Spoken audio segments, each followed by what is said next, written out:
नमस्कार, मैं हूं आपके साथ गौरव राजेंद्र। बुलेटिन की शुरुआत करते हैं। सीएम नायब सिंह सैनी की अध्यक्षता में मंगलवार को चंडीगढ़ में एक अहम बैठक हुई और जिसमें जानकारी दी गई कि हरियाणा और औद्योगिक विकास को गति देने के लिए हिसार स्थित महाराजा अग्रसेन एयरपोर्ट के नजदीक लगभग 3000 एकड़ में औद्योगिक मैन्युफैक्चरिंग क्लस्टर स्थापित किया जाएगा और इस पर लगभग 4680 करोड़ रुपए की लागत आएगी।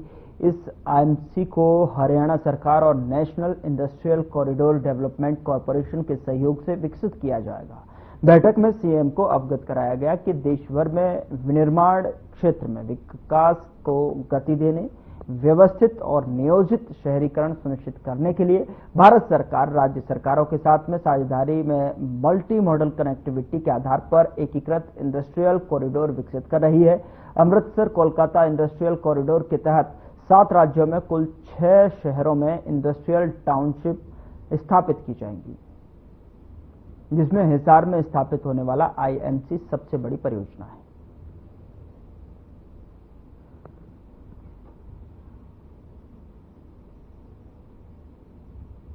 चंडीगढ़ संत कबीर कुटीर मुख्यमंत्री आवास में सीएम नायब सिंह सैनी ने पंजाब के बीजेपी नेताओं से मुलाकात की, जिसकी जानकारी सोशल मीडिया पर साझा करते हुए सीएम ने लिखा कि पंजाब बीजेपी के हमारे वरिष्ठ साथी खन्ना के जिला अध्यक्ष, युवा विकास बोर्ड के पूर्व चेयरमैन और प्रदेश प्रवक्ता भूपेंद्र सिंह चीमा से शिष्टाचार भेंट हुई और इस मौके पर पंजाब बीजेपी के वरिष्ठ नेता अमनदीप सिंह गिल और अन्य सम्मानित कार्यकर्ता भी मौजूद रहे। सीएम ने कहा कि पंजाब के हर क्षेत्र में हमारे कार्यकर्ता लोगों से लगातार संपर्क कर रहे हैं। पंजाब प्रदेश के हमारे परिवारजन वर्तमान सरकार की विफलताओं से त्रस्त होकर पीएम मोदी के नेतृत्व में बीजेपी सरकार बनाने का मन बना चुके हैं।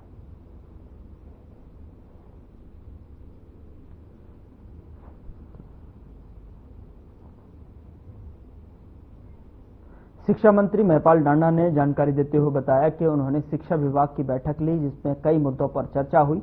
स्कूलों में दाखिले, वर्दियों, किताबें और 30 अप्रैल तक 5वीं कक्षा में 2 लाख से ज्यादा बच्चों का दाखिला हो चुका है। 10वीं कक्षा में अभी तक 16,07,517 बच्चे दाखिला होना।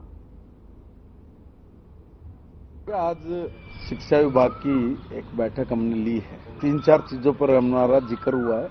शिक्षा विभाग क्या कर रहा है, एडमिशन्स को लेके हम लोग कहाँ पे खड़े हैं, स्कूल में बुक्स को लेके, वर्दी को लेके भी बड़ी शिकायतें हम लोगों को मिल रही थी, आम जनरली मीडिया के माध्यम से, सोशल मीडिया के माध्यम से। तो सारे पे मैंने आज एक रिव्यू मीटिंग ली।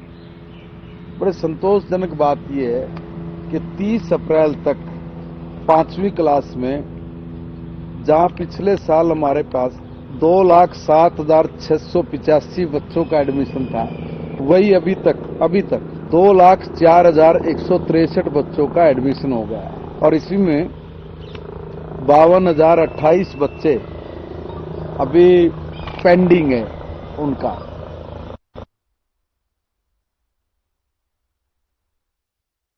उधर भिवानी में सरकारी आदेशों की धज्जियां उड़ाने वाले स्कूलों के खिलाफ शिक्षा विभाग अब सख्त हो चला है। बता दें कि बच्चों के बैग्स का बोझ कम करने के मकसद से हरियाणा विद्यालय शिक्षा बोर्ड ने एक महत्वपूर्ण कदम उठाया है, यानी जो स्कूल एनसीईआरटी के अलावा निजी पब्लिकेशन की बुक्स विद्यार्थियों को पढ़ाता मिला तो उसके खिलाफ सख्त एक्शन लिया जाएगा। इस बारे में जानकारी देते हुए शिक्षा बोर्ड अध्यक्ष ने बताया कि निजी स्कूल निजी पब्लिकेशन की कई किताबें बच्चों पर थोपकर उनका बोझ बढ़ा देते हैं, लेकिन शिक्षा विभाग 8वीं तक एनसीईआरटी की बुक्स बच्चों को फ्री देते हैं। ऐसे में विद्यालय शिक्षा बोर्ड उन निजी स्कूल के खिलाफ महत्वपूर्ण कदम उठा रहा है। शिक्षा बोर्ड के एक टीम गठित करेगा जो स्कूलों में बच्चों की बुक्स चेक करेगा।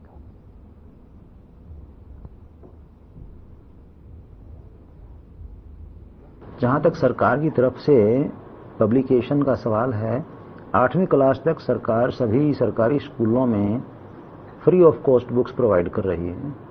इसके अलावा प्राइवेट स्कूल्स में जरूर इस प्रकार की शिकायतें लगातार मिल रही हैं और इस पर माननीय शिक्षा मंत्री जी ने और माननीय मुख्यमंत्री जी ने अभी रिसेंटली जो बैठक हुई थी उसमें सख्त निर्देश शिक्षा अधिकारियों को, उच्च शिक्षा अधिकारी जो अपने डायरेक्टरेट में ऊपर से कंट्रोल जो होता है सारे स्कूल्स को, वहाँ दिए हैं और उसमें कहा गया है कि ऐसा कोई स्कूल जो प्राइवेट पब्लिकेशन या एक लिमिट से ज़्यादा आर्थिक बोझ पेरेंट्स के ऊपर डले, ऐसा कोई मतलब बुक्स रिकमेंड करता है, कोई ऐसी एक शॉप रिकमेंड करता है, फलां दुकान से आप बुक लेंगे, उसके ऊपर सख्त कार्रवाई की जाए।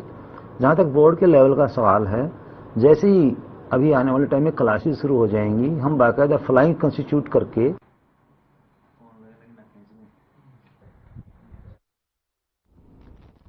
उधर बीजेपी से राज्यसभा सांसद किरण चौधरी का बयान सामने आया है। उन्होंने एक तरफ जहां प्रदेश को सौगात देने पर पीएम मोदी की तारीफ की, तो वहीं दूसरी तरफ हिसार से सांसद जयप्रकाश पर निशाना भी साधा। किरण ने कहा कि पीएम मोदी ने हिसार के मुस्लिम समुदाय के हितों को लेकर अपने वक्तव्य में जो बात कही है, उससे साफ होता है कि पीएम मुस्लिम समुदाय के हितों को लेकर कितने गंभीर हैं।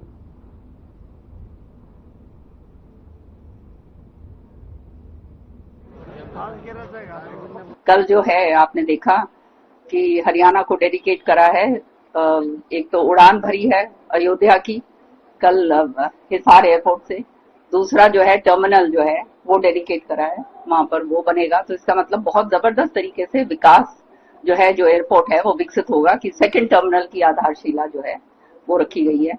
पावर थर्मल पावर प्लांट जो है वहां पर खट्टर साहब ने यमुनानगर में जो है, जो उनकी मंत्रालय के नीचे आता है, वो जो है मतलब वो वहां पर डेडिकेट करा है यमुनानगर में। और जो है अन्य बहुत सारी परियोजनाएं जो हैं वो जो है करी गई हैं। और बड़े स्पष्ट रूप से जो है प्रधानमंत्री जी ने सारी जो है अपनी बातें रखी।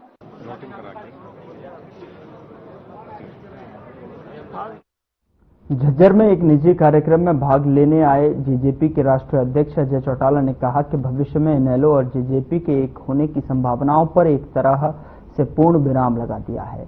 उन्होंने कहा कि उनकी तरफ से यह चैप्टर पूरी तरह से जो है बंद हो चुका है। अजय चौटाला ने कहा कि जेजेपी और इनेलो रेलगाड़ी की अलग अलग पटरियां हैं जिनका मेल होना नामुमकिन है। अजय चौटाला ने प्रधानमंत्री के हिसार एयरपोर्ट का उद्घाटन किए जाने के लेकर कार्यक्रम को लेकर पूछे गए सवाल पर जवाब देते हुए कहा कि इस एयरपोर्ट का उद्घाटन अब से पहले आधा दर्जन बार किया जा चुका है, लेकिन प्रधानमंत्री का यहां के उद्घाटन कार्यक्रम में भाग लेना एक तरह से जनता की आंखों में धूल झोंके जाने के समान है।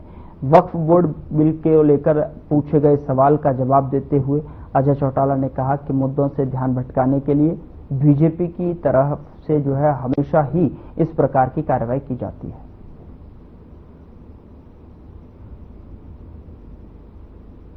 आगामी 25 तारीख को हमारी प्रदेश स्तर की मीटिंग है झज्जर में, जिसमें हम पार्टी के संगठन को नया रूप देंगे और उसके बाद मेंबरशिप ड्राइव चलाएंगे पूरे प्रदेश में। पार्टी के संगठन को ज्यादा प्रभावी और मजबूत बनाने का काम करेंगे। कांग्रेस अभी तक सीएम के लीडर नहीं बना पाई। कांग्रेस तो 12 साल में अपना संगठन भी नहीं बना पाई। किस कांग्रेस की बात करते हैं पता नहीं। भारतीय जनता पार्टी का इतिहास रहा है ये समय समय पर हिंदू मुस्लिम का विवाद उत्पन्न करके लोगों का ध्यान बांटने का काम करते हैं।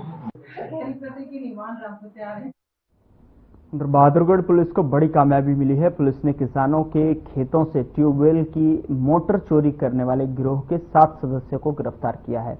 आरोपियों से पूछताछ में झज्जर जिले में चोरी की 45 वारदातों का खुलासा हुआ है।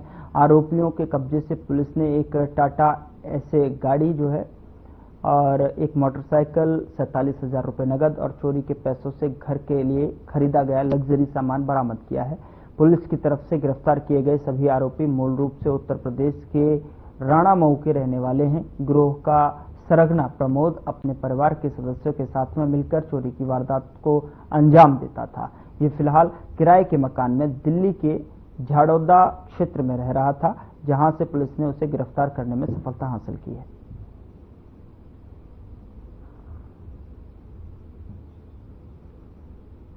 इससे हमने इनके द्वारा वारदात में प्रयोग की गई टाटा एस गाड़ी वो बरामद की गई है, जिसके किस्त जो है ये अपने चोरी के जो प्रोसीड्स हैं उससे पे करते थे। इनके द्वारा प्रयोग की जाने वाली मोटरसाइकिल वो भी बरामद की गई है 47,000 रुपीज इनसे कैश बरामद हुआ है, जो कि इनका प्रॉफिट था। और ये मोटर चोरी से जो बेचते थे 2,500 3,000 में पर मोटर जो बेचते थे, उससे 47,000 रुपीज कैश बरामद हुई है।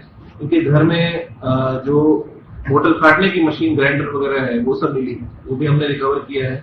और इसमें हथौड़ा वगैरह जो यूज करते थे वो रिकवर हुए। और इनके घर में जो भी सामान, लग्जरी आइटम्स इन्होंने खरीदे थे उस क्राइम प्रोसीड से, वो सभी के सभी, जैसे कि टीवी, फ्रिज, इन्होंने जो भी क्राइम प्रोसीड से खरीदा गया है वो सारे के सारे आइटम रिकवर किए गए।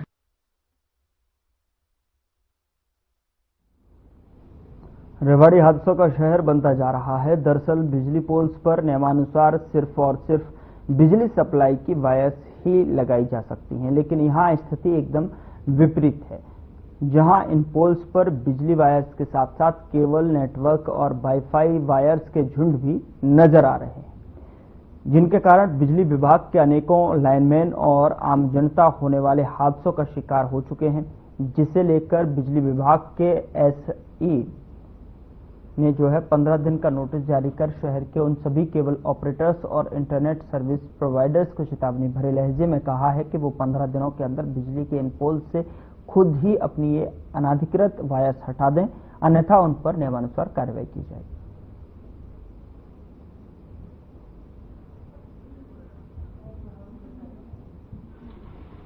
नहीं, बिल्कुल ये बात सही है। जो हमारे जो इलेक्ट्रिसिटी लाइंस हैं, खासकर हमारी जो एलटी लाइंस हैं शहर के अंदर, उसमें काफी केबल टीवी ऑपरेटर्स ने और कुछ इंटरनेट जो सर्विस प्रोवाइडर्स हैं, उन्होंने कुछ अपने सिस्टम लेके हुआ है, अनऑथराइज लेके हुआ है।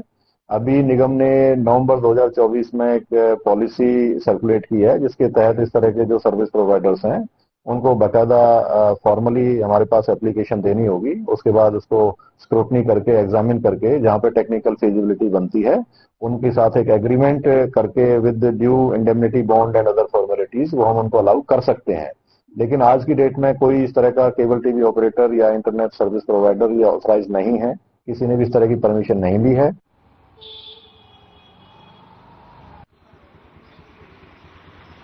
नांगल चौधरी के गांव सिरोही बहाली से एक दर्दनाक हादसा निकलकर सामने आ रहा है, जहां पर गेहूं निकालने वाली मशीन में फंसने से 30 वर्षीय मजदूर वीरू की मौत हो गई।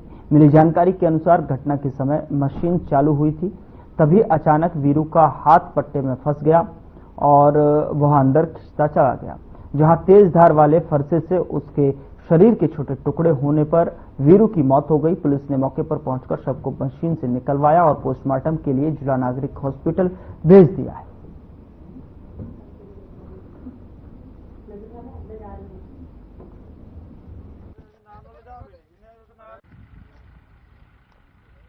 ये जो किसान था विक्रम महेंद्र सिंह, ये अपने खेत में गेहूं काटने के लिए जो थ्रेशर ले आए थे, अपना खुद का ही था इनका, और बस थोड़ा सा स्टार्ट किया था चलाने के लिए, गेहूं निकालने के लिए। इतनी देर में वो मजदूर था, उसने 2 पौड़ी उठा के अंदर सरकाई, उसका भी झोंक हो गया, अंदर साथ चला गया। इतनी देर लगी बस इसमें, ये घटना घटी। एक सूचना मिली थी भाई, सिरोही बहाली के अंदर एक आदमी जो गेहूं निकालने की मशीन है उसके अंदर फंस गया है।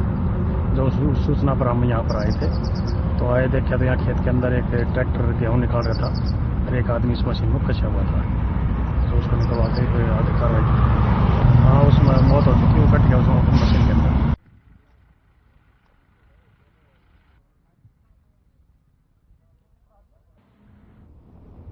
कुरुक्षेत्र पहुंचे खाद्य एवं आपूर्ति नियंत्रक मंत्री राजेश नागर ने कहा कि अनाज मंडी में गेहूं खरीद के मामले में किसी भी प्रकार की कोताही बर्दाश्त नहीं होगी। किसानों की गेहूं मंडी में आने के बाद तय समय पर सरकार की तरफ से निर्धारित भाव पर खरीद हो जानी चाहिए। इतना ही नहीं, 48 घंटे के भीतर उनके खातों में गेहूं का भुगतान भी करना सुनिश्चित करें। सरकार के पास अनाज मंडी से किसी भी प्रकार की शिकायतें नहीं आनी चाहिए। बता दें कि खाद्य एवं आपूर्ति नियंत्रक मंत्री राजेश नागर सोमवार को पूर्व राज्य मंत्री सुभाष सुधा के साथ जो है अनाज मंडी लाडवा में गेहूं खरीद की व्यवस्थाओं का जायजा ले रहे थे।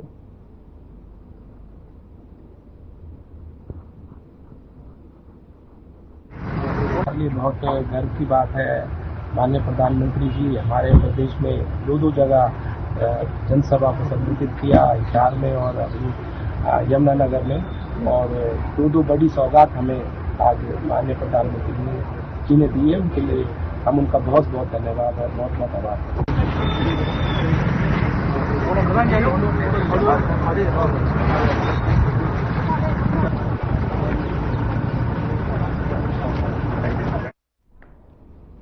कुरुक्षेत्र पहुंचे हरियाणा प्रदेश व्यापार मंडल के प्रांतीय अध्यक्ष और हरियाणा कॉन्फेड के पूर्व चेयरमैन बजरंग गर्ग ने अनाज मंडी में व्यापारियों की मीटिंग ली और जिसके बाद उन्होंने कहा कि बेमौसमी बारिश और प्रशासन की लापरवाही के चलते किसान के हजारों क्विंटल गेहूं खराब हो गई।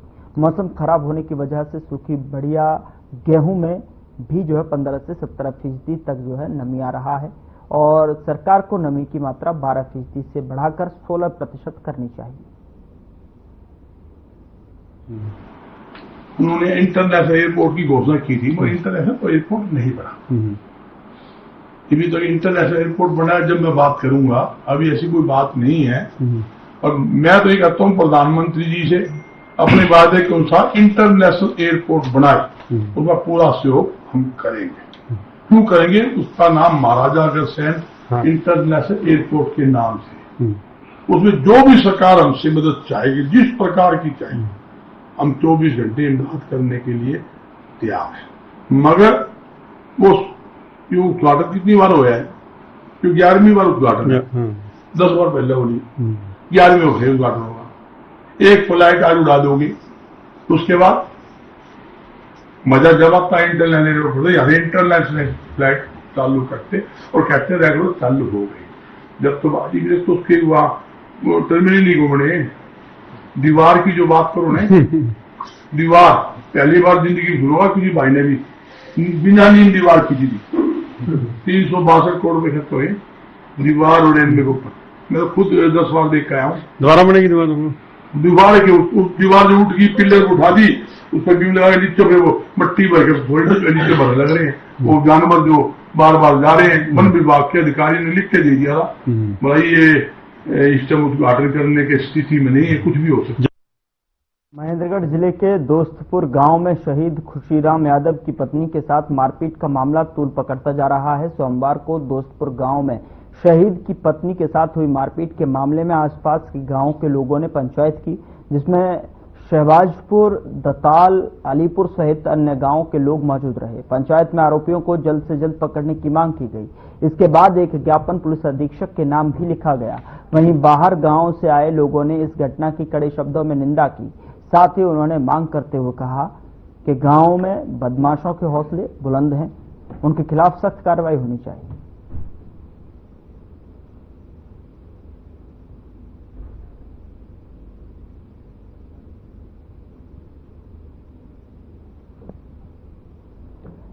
तो मामले को लेकर गांव में पंचायत हुई है। आरोपियों पर जो है कार्रवाई की मांग की और शहीद की पत्नी के साथ जो मारपीट की घटना हुई थी उसको लेकर तमाम गांव से यहां पर एकत्रित हुए।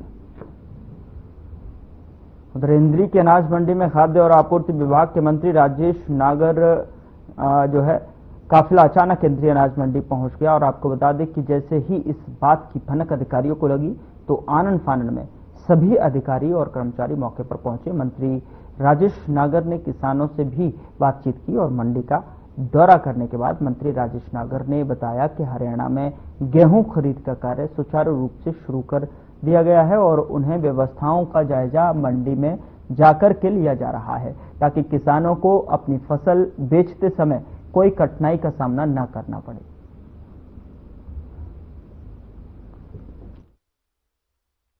देखो, अभी मैंने यहाँ अधिकारियों से भी बातचीत की है, आढ़तियों से भी बातचीत की है, किसानों से भी बातचीत की है और कोई शिकायत नहीं मिली और स्मूथली सभी काम चल रहा है और लिफ्टिंग का भी काम तेजी से चल रहा है और 15,000 मैट्रिक टन अभी तक गेहूं आ चुका है। देखो, मैंने कई मंडियों का दौरा किया है और सभी जगह कोई किसी तरह की शिकायत नहीं आई।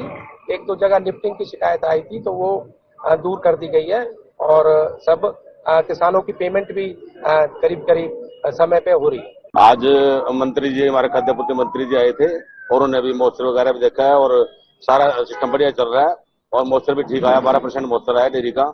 और अभी अधिकारियों को उन्होंने और भी निर्देश दिया भी किस तरह की कोई समस्या आए मंडी में बारदाने की, लिफ्टिंग की, बार बार डीएफएस साहब को भी उन्होंने बोला है, सेक्रेटरी साहब को बोला है भी कोई भी किसान को कोई परेशानी न हो, आड़तियों को कोई परेशानी न हो, मजदूर को कोई परेशानी न हो। और बहुत ही मंत्री जी बहुत बढ़िया कार्य कर रहे हैं, सब मंडियों को दौरा कर रहे हैं और पूरे सचेत है और अधिकारी भी है जो अपना काम बड़े अच्छे तरीके से कर रहे हैं और बढ़िया काम चल रहा है। मंत्री जी अचानक आए हमारी मंडी में, गड्ढे में पूर्ति मंत्री, और उन्होंने डेयरी का मॉइस्चर भी चेक करे, मॉइस्चर भी ठीक आया और उन्होंने लोडिंग के बारे में और सब जो भी है उनके सब के बारे में पूछा और ठीक ठाक यहाँ पर चल रहा है और ऐसी कोई तंगी नहीं है, सब ठीक। क्या लगता है इस तरीके से अचानक दौरा करना सरकार कैसे कार्य कर रही है?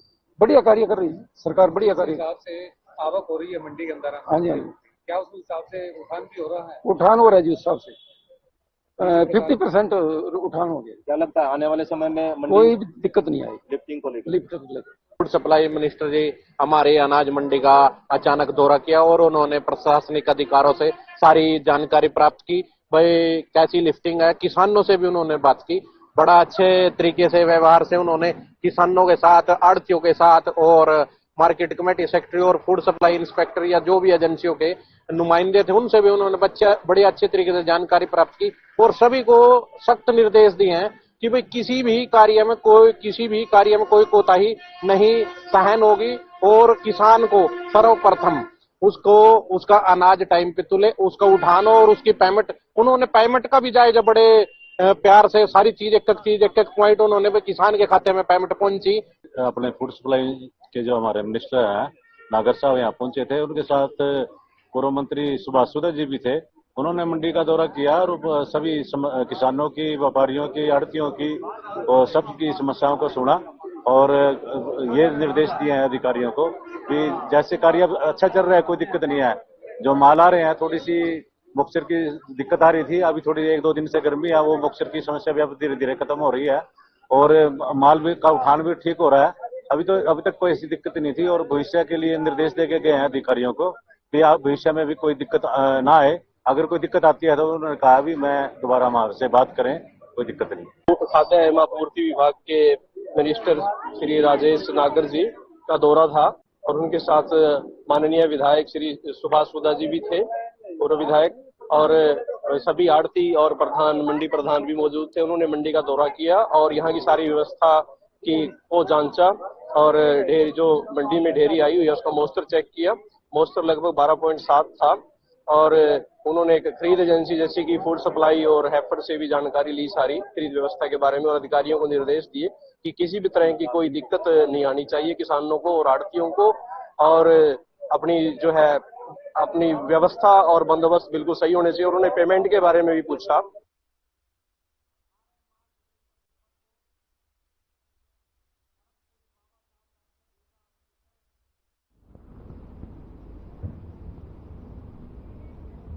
फिलहाल बुलेटिन में इतना ही। नमस्कार।